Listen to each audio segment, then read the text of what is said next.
So this is a pretty new improvement that the girls made. Basically, it's a little station for the wipes and the Windex, and everything's labeled and everything, which is pretty good. But as soon as you take one of the things out, it starts to fall. Yeah. So what I'm going to try to do is I'm going to try to make a hole right in the middle. Hopefully this key can keep it in place whenever you take something out. So let's go ahead and try that. So I just finished making the little hole right here, and at first glance it seems like it works better.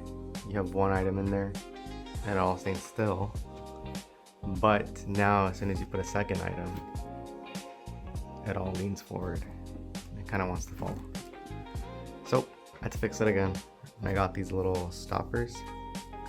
I'm just gonna put them right there and right there.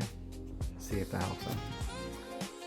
Right, so I just added these two little sponges as like stoppers, and now whenever you take out an item,